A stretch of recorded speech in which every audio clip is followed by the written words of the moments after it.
ముందుకు పోతుంది. Welcome back to ఒక చిన్న బ్రేక్ తీసుకుందాం. బ్రేక్ తర్వాత debate will be continue.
Welcome back to news agenda.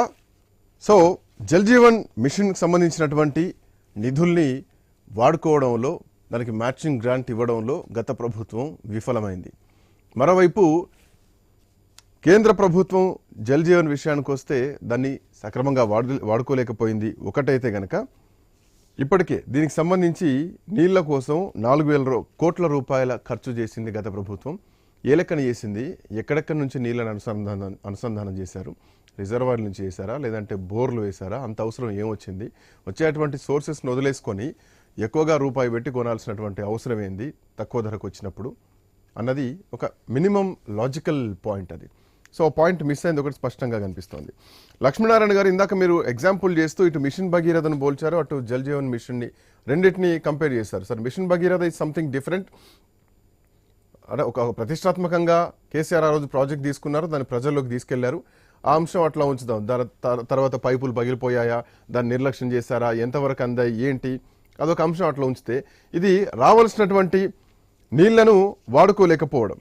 ఇంకోటి, ఈ తాగునీటి సరఫరాకు సంబంధించినటువంటి ప్లాంట్ల నిర్మాణం కానీ, పైప్ లైన్లు కానీ, ఇంటికి నల్ల కనెక్షన్లు కానీ, ఇందాక మన చర్చలోనే రావడం జరిగింది.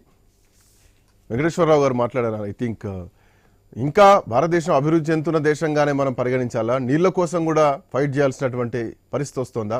సరే, నీళ్ళంటే ఏ రిజర్వాయర్లో టీఎంసీల నీళ్ళ కోసం కాదు, ఇంట్లో తాగే బిందెడ్ నీళ్ల కోసం ఈరోజు చర్చలు జరపాల్సినటువంటి పరిస్థితి వస్తుందంటే ప్రభుత్వ నిర్లక్ష్యాలు ఎట్లా చూడాలి? ఈ ప్రభుత్వాన్ని మీరు ఎట్లా చేస్తారు మీ అనుభవం ప్రకారం? లక్ష్మీనారాయణ గారు సార్ మ్యూట్లో ఉంది, ప్లీజ్ మాట్లాడండి, కంటిన్యూ.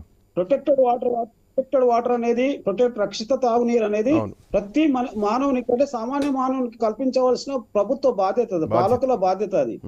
అయితే మనకు ఏంటంటే స్వతంత్ర భారతంలో 75 ఏళ్ల తర్వాత కూడా త్రాగునీరు కూడా ప్రొటెక్టెడ్ రక్షిత త్రాగునీరు అందించడంలో కూడా విఫలమైన ప్రభుత్వాలుగానే మనం కొనసాగుతున్నాం ఇప్పటికీ. ఎందుకంటే ఇప్పుడు మనకు చూస్తే ఇప్పుడు ఏజెన్సీ ఏరియాలో ఒకసారి పోయి చూడండి, ఏజెన్సీ ఏరియా దారుణమైన పరిస్థితి ఉంటది. ఇప్పుడు అక్కడ విజయనగరం కానీ, శ్రీకాకుళం కానీ, ఇప్పుడు ఆ కోస్తాంధ్రలో ఏజెన్సీ ఏరియాలో ఒక చూస్తే తెలుస్తుంది వాళ్ళకి ఏ పరిస్థితుల్లో ఉన్నారు అన్నది. వాళ్ళు ఎంత దూరం నుంచి ఒక ప్రొటెక్టెడ్ వాటర్ కానీ వాళ్ళకి అందుబాటులో నీళ్లను మైళ్ళ కొద్ది పోవాల్సి వస్తుంది. దానివల్ల ఏంటంటే ఇప్పుడు స్త్రీలకు కూడా, ఎందుకంటే వాళ్ళకు చిన్న పిల్లలకు యొక్క విద్య కూడా సరిగా దీని వల్ల డ్రాప్ అవుట్స్ కూడా పెరుగుతున్నాయి. ఇప్పుడు విలేజ్లలో కూడా డ్రాప్ అవుట్స్ పెరుగుతున్నాయి. ఎప్పుడైతే జల్ జీవన్ మిషన్ వచ్చిన తర్వాత, ప్రొటెక్టెడ్ వాటర్ స్కీమ్స్ ఇంట్రడ్యూస్ అయిన తర్వాత మనకు ఫలితాలు ఏమొస్తున్నాయి అంటే, కొంత గర్ల్స్ లేడీస్ యొక్క డ్రాప్ అవుట్స్ తగ్గింది. ఎందుకంటే స్కూల్లో విద్యార్థులు కొంచెం డ్రాప్ అవుట్స్ కూడా తగ్గింది. దీంట్లో హెల్త్ పరంగా కూడా కొన్ని హెల్త్ కంటామినేటెడ్ డిసీజెస్ కూడా తగ్గుకుంటూ వచ్చినాయి. ఇవే మనకు స్వతంత్ర భారతదేశంలో ముందు నుంచి మనకు ఈ త్రాగునీరు, స్వచ్ఛమైన త్రాగునీరు అందించడంలో మనం ముందున్నట్టుంటే ఆరోగ్యరీత్యా కూడా ప్రజలు కూడా ముందుకుండేవారు. ఇప్పుడు అసలు వాస్తవాన్ని చూస్తే ఇప్పుడు ఒకటి మనకు ఫెసిలిటీ ఇప్పుడు మన అంగన్వాడీ స్కూల్లో 10 లక్షల అంగన్వాడీ స్కూళ్లకు ప్రొటెక్టెడ్ వాటర్ ఇవ్వడం జరిగింది. దానివల్ల చాలా సౌకర్యం ఏర్పడేది. ఒక అంగన్వాడీకు 3 నల్లాలు ఇవ్వడం జరిగింది. ఒక నల్ల అనేది ఒకటి బాత్రూమ్లకు ఒక నల్ల, డ్రింకింగ్ వాటర్ ఒక నల్ల, ఇతర సౌకర్యం ఒక నల్ల. దానివల్ల అక్కడ 10 లక్షల అంగన్వాడీ స్కూళ్లలో ఈ ప్రొటెక్టెడ్ వాటర్ 3 నల్ల ఇవ్వడం ఎంతో సౌకర్యం ఏర్పడది. కాబట్టి ఇది ప్రభుత్వాలు గ్రహించాలి. కనీసం మనుషులకు కావాల్సిన కనీస అవసరాలు త్రాగునీరు, సాగునీరు, తర్వాత విద్య, వైద్యము ఇవన్నీ అవసరం, కనీస అవసరాలు. ప్రభుత్వాలు నిర్లక్ష్యం చేయకుండా వీటి మీద చేయవలసిన అవసరం ఉంది. ఇక్కడ మ్యాచింగ్ గ్రాంట్ ఇవ్వడంలో ఫెయిల్ అయిందనేది గణాంకాలు చెప్పడం జరుగుతుంది. అంటే ప్రభుత్వం చేసిన తప్పిదాలు అనేది ఖచ్చితంగా గణాంకాలలో మనకు దొరుకుతున్నాయి. కాబట్టి ఈ ప్రభుత్వం అయినా ఇప్పుడు అమృతధార విషయంలో 70,000 కోట్ల ప్రతిపాదన నుంచి కనీస త్రాగునీరు అంటే రిజర్వాయర్ల నుంచి ప్రొటెక్టెడ్ సర్ఫేస్ వాటర్ అందించవలసిన అవసరం ఉంది. ప్రభుత్వం పైన బాధ్యత ఉంది. అయితే అందులో భాగంగా గత ప్రభుత్వాల యొక్క ఫెయిల్యూర్స్ కూడా ఖచ్చితంగా గణాంకాలలో చెప్తుంటాయి. ఎప్పుడైనా ఆ గణాంకాలలో మ్యాచింగ్ గ్రాంట్ చేయడంలో 4,000 కోట్లు వేస్ట్ అయిన. సో మీ అంచనా ప్రకారం ఎంత నష్టం జరిగి ఉండొచ్చు, ఎంత నిర్లక్ష్యం జరిగి ఉండొచ్చు? నిర్లక్ష్యమే. ఇప్పుడు ప్రతి సామాన్య మానవునికి త్రాగునీరు అందించడం అంటే అది నిర్లక్ష్యమే. అది ఎందుకంటే నిర్లక్ష్యంలో భాగమే. ఇంకా దానికి ఇంకా చెప్పవలసింది ఏముంటది? ఆ గత ప్రభుత్వాలు చేసిన నిర్లక్ష్యంలో భాగమే. దాన్ని కాదనలేం కదా, గణాంకాలు కూడా చెప్తున్నాయి. బట్ లక్ష్మణరావు గారు, రేగ లక్ష్మణరావు గారు, ఒక పాయింట్ చాలా సింపుల్ గా ఆలోచిద్దాం. ఒక నల్లా కనెక్షన్ చాలా మంది వ్యూవర్స్ కూడా అనుకుని ఉండొచ్చు, నల్లా కనెక్షన్ల మీద నీళ్ళ మీద చర్చలు అని చెప్పేసి. But this is the major fact. ఇంట్లో కళ్ళ ముందు నీళ్లుంటే దాని విలువ తెలియదు. నీళ్ళు లేనప్పుడు వచ్చేటువంటి కన్నీళ్ళే చెప్తాయి నీళ్ళ విలువ ఏందనేది. ఒక పూట తిండి మానేస్తే ఆకలి విలువ తెలుస్తుంది, ఒక పూట నీళ్ళు లేకపోతే ఆ దప్పికి ఏందనేది అర్థమవుతుంది. సో దీంట్లో ప్రభుత్వ నిర్లక్ష్యాలు ఉంటాయి. ఇక్కడ పాయింట్ ఏంటంటే లక్ష్మణరావు గారు, కొన్ని కోట్లాది మంది గొంతులు ఎండిపోవడానికి ప్రభుత్వ నిర్లక్ష్యమే కారణం. ఆ రోజు మీరైనా కానీ ఈ రోజు ఈ ప్రభుత్వం చేయకపోతే వీళ్ళకి కూడా. బట్ వీళ్ళొక లెక్కను బయటికి తీశారు. నీళ్ళు ఇస్తాం తాగండ్రా బాబు అంటే మాకు వద్దు, మేము గ్రాంట్లు ఇవ్వలేము, ఇవ్వలేనటువంటి నిర్లక్ష్యం మీ దగ్గర కనిపించింది. దరిదాపు ఇంకో 30 లక్షల కనెక్షన్లే రావాలి. శ్రీకాంత్ గారు, మన రాష్ట్రంలో 95 లక్షల పైగా మరి కుటుంబాలు ఉన్నాయి. కుటుంబాలు అంటే ఒక్కొక్క ఇల్లులు. దాంట్లో 70 లక్షలు ఏవైతే 2014 నుంచి 24 వరకు కూడా ఇంటింటికి కొలాయి ఉన్న గృహాలు ఏవైతే ఉన్నాయో 70 లక్షల పైగా ఉన్నాయండి. సో మిగతా వీటికి కూడా మేము ఇందులో చెప్పాం 76% పనులు 2019 నుంచి 24లో జరిగినటువంటి ఏవైతే ఇంటింటి కొలాయి ఇచ్చిన విధానం, మంచినీటి ఇచ్చే విధానం 76%. కావాలంటే మీరు గూగుల్లో కొట్టుకోవచ్చు.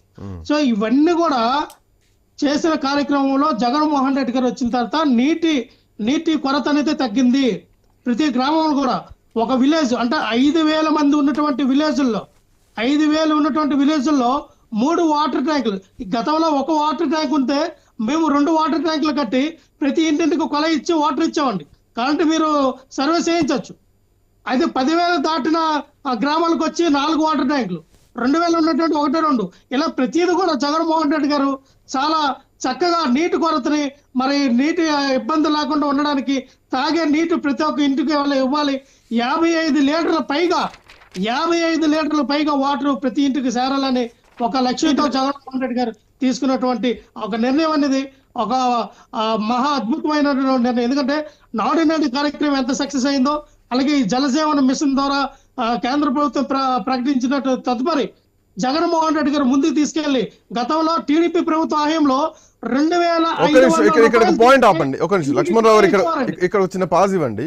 వెంకటేశ్వరరావు గారు, గాదా వెంకటేశ్వరరావు గారు, సో మీరేమో అసలు వాడలేదు, గ్రాంట్ ఇవ్వలేదు అంటున్నారు. ఆయనేమో ఈ పథకాన్ని మేము వాడుకున్నాం, నీళ్లు ఇచ్చామని మాట్లాడుతున్నారు. సో ఏదైనా లెక్కలు మాట్లాడతాయి, పత్రాలు మాట్లాడతాయి. సో మీరు ఏమంటున్నారు? ఖచ్చితంగా మాట్లాడండి. ఒకే ఒక మాట. గతంలో టీడీపీ ప్రభుత్వం 2,500 రూపాయలు తీసుకొని ఇంటింటికి కొలాయి విధానం వేసేది. మేము ఫ్రీగా వేసామండి, ఎవరి దగ్గర ₹1 తీసుకోవాలి. గాదా వెంకటేశ్వరరావు గారు, ఇప్పుడు ఏదో ఉపన్యాసాలు చెప్పినట్టుగా ఉపన్యాసం చెప్పుకుంటే కాదు కదండి, జనంకి తెలుసు దేని అనేది పాయింట్. జనం చూస్తున్నారు కాబట్టి కదా. వాళ్ళ డిబేట్ ఎందుకు పెట్టారు మీరు? అంటే మీకు తెలియక, నాకు తెలియక లేకపోతే అంటే ప్రజలకు ఎవరు తెలియక మీరు డిబేట్ పెట్టారా? ఇలా ఉపన్యాసాలు అంటే డిబేట్లు పెట్టుకోలేదు కదా మనం. వీళ్ళు చేసింది ఏంటి? కలర్లో. దౌర్భాగ్యం ఏంటంటే నేను ఇందాక మాట్లాడినప్పుడు కూడా రాజకీయాల గురించి మాట్లాడాలా, గతం నుంచి జరుగుతున్నటువంటి తప్పుల గురించే మాట్లాడాను. ఇప్పుడు ఈ పెద్ద మనిషి ఏదో చెప్తున్నాడు. ఏంటి వీళ్ళు చేసింది ఏంటి? వీళ్ళు ఏదో వాటర్ ట్యాంకర్ కూడా రంగులు వేసుకోవటమా? వీళ్ళకున్న అవగాహన, వీళ్ళకి అవగాహన ఎదుటాడికి లేదన్నప్పుడు మనకే అవగాహన తెలుసుకోవాలి. ఫస్ట్ మనం ఏంటో తెలుసుకుని ఎదుటాడిని క్రిటిసైజ్ చేయాలి. మనమేంటో తెలియకుండా ఎదుటాడిని క్రిటిసైజ్ చేస్తే 100 మాటలు మాట్లాడగలుగుతాను నేను. అవగాహన ఎవరికి లేదు? పవన్ కళ్యాణ్ గారికి ఉన్న దాంట్లో మీకు ఏదంటారే చిన్న చిన్న చిన్న కాకినాడ పోర్ట్ లో చూసాం. కాకినాడ పోర్ట్ లో చీల్దా చెప్పినప్పుడు పవన్ కళ్యాణ్ గారికి ఎంత రాజకీయ అవగాహన ఉందో అర్థమైంది. ఎన్సీఎల్ ఇచ్చినటువంటి రిపోర్ట్ బట్టి అర్థమవుతుంది పవన్ కళ్యాణ్ గారు బఫోన్ అయ్యారని. అక్కడ అదే రాజకీయ అవగాహన పవన్ కళ్యాణ్ గారిది. మీరు మాట్లాడతారు రాజకీయ అవగాహన గురించి. ఇక్కడ లక్ష్మణరావు గారు అంటే ఎన్సీఎల్ రిపోర్ట్ చూడండి. ఇప్పుడు ఒకటి లక్ష్మణరావు గారు రాజకీయ అనుభవం ఎంత ఉంది ఎంత లేదనేది ప్రజలందరికీ తెలుసు. బట్ ఆయన డిప్యూటీ స్థాయి వరకు వెళ్లారు. 10 ఏళ్ళు ప్రతిపక్షంలో కాదు ప్రజల్లో ఉన్నారు. అదే అక్సెప్ట్ చేయాల్సినటువంటి అంశం. ఇది రాజకీయాలకు అతీతంగా. ఇప్పుడు మాట్లాడుకుని తిట్టుకుందామంటే ఐఎమ్ రెడీ. దానికి ఏం పెద్ద విశేషమేం కాదు. ఫేస్ టు ఫేస్ మాట్లాడుకుందాం. ఏం అవగాహన ఉందో లేదో మాకు తెలుసు. మీ దగ్గర నేర్చుకునే పరిస్థితులు మేము లేములేవు. కానీ అవగాహన అంటే ప్రభుత్వం సొమ్ముతో కట్టినటువంటి బిల్డింగులకి, ప్రభుత్వ సొమ్ముతో కట్టిన ట్యాంకులకి రంగులు వేసుకోవటం కాదు కదా. అసలు జలజీవన్ మిషన్ యొక్క కాన్సెప్ట్ ఏంటో చదువుకుని నడిస్తే ముందు జలజీవన్ మిషన్ కాన్సెప్ట్ చదువుకుంటే అర్థమవుతుంది. ఎక్కడి నుంచి పవన్ కళ్యాణ్ గారు 10th క్లాస్ చదివారు కదా, ఆయనకు తెలియదండి. అందుకే మినిమం డిగ్రీ చేయమని చెప్పండి పవన్ కళ్యాణ్ గారిని. సార్ మీరు అంత విమర్శ చేస్తే మినిమం డిగ్రీ లక్ష్మణరావు గారు పాయింట్ అది కాదు. పాయింట్ అది కాదు సార్. లక్ష్మణరావు గారు పాయింట్ అది కాదు. లక్ష్మణరావు గారు అనుభవం లేనటువంటి వ్యక్తి. మీ యొక్క కేబినెట్ లో మీ యొక్క మినిస్టర్ గానీ మీ యొక్క ఎమ్మెల్యేలు కానీ ఎంతవరకు చదువుకున్నారో మీరు ఒక చదువుకుని ఎడితే తెలిసింది జలజీవన మిషన్ అంటే అనేది. కసాబాబు వినటం నేర్చుకో. ఫస్ట్ నువ్వు మాట్లాడుతున్నప్పుడు ఎట్లన్నానో నువ్వు కూడా నేర్చుకో. అవగాహన అది నేర్చుకోండి ముందు. మీరు అవగాహన లేకుండా ఊరికి అరుద్దామంటే నీకంటే పెద్దగా అరవగాలు వస్తున్నాయి కూడా. వినటం నేర్చుకో ఫస్ట్. నువ్వు మాట్లాడినప్పుడు విన్నా నేను.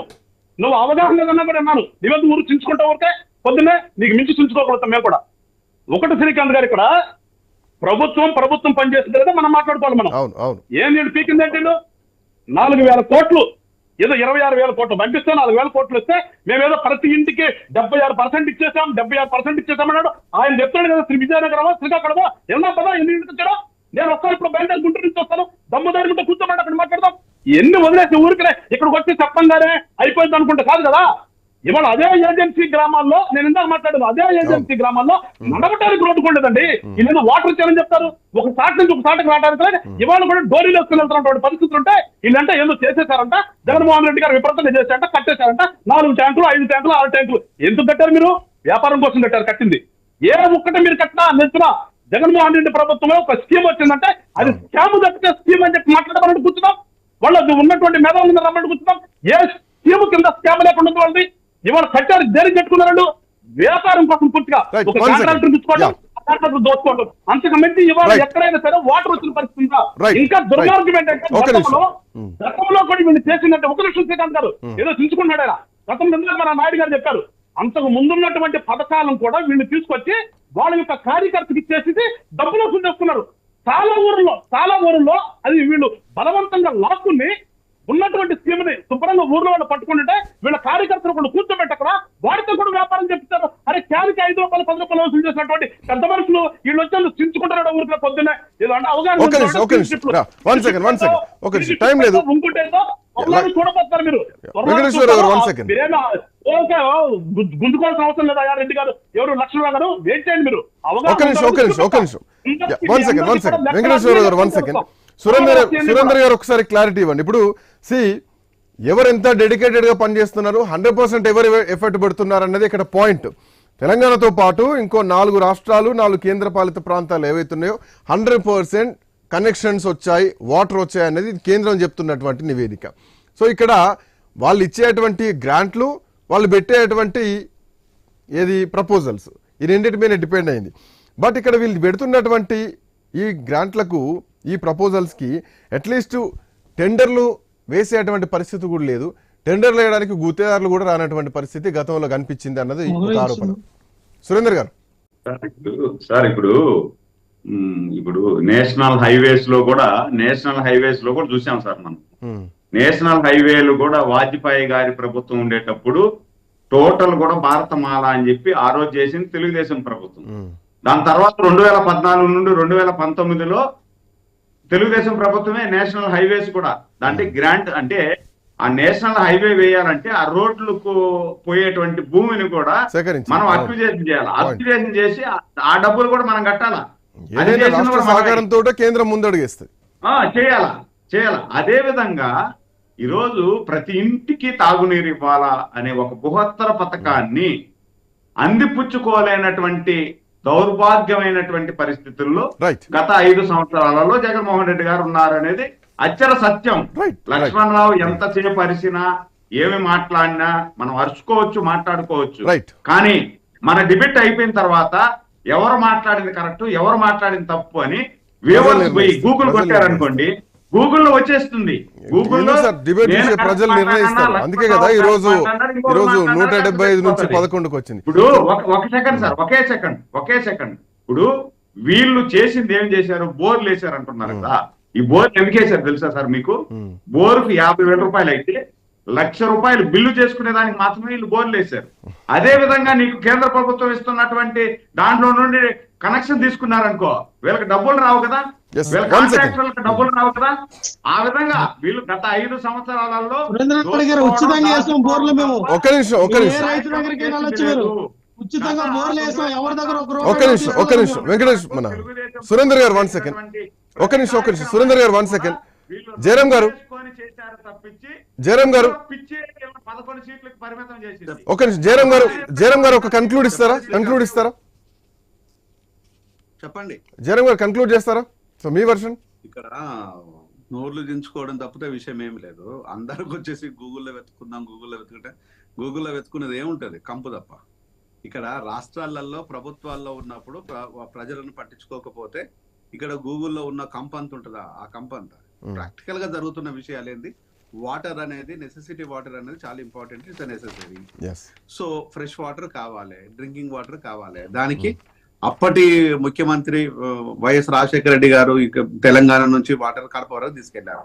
అప్పుడు కొంచెం ఇబ్బందికరమైన పరిణామాలైనా ఇక్కడ ప్రజలు సహించారు. దేనికోసం అంటే అందరు నీళ్లు తాగాలి, అందం ఉండాలి. అక్కడ ప్రజలకు వాటర్ లేదు అనేది వాస్తవాలు. కాబట్టి దాన్ని ఇబ్బందికరమైన పరిస్థితిలో కూడా దాన్ని యాక్సెప్ట్ చేశాం.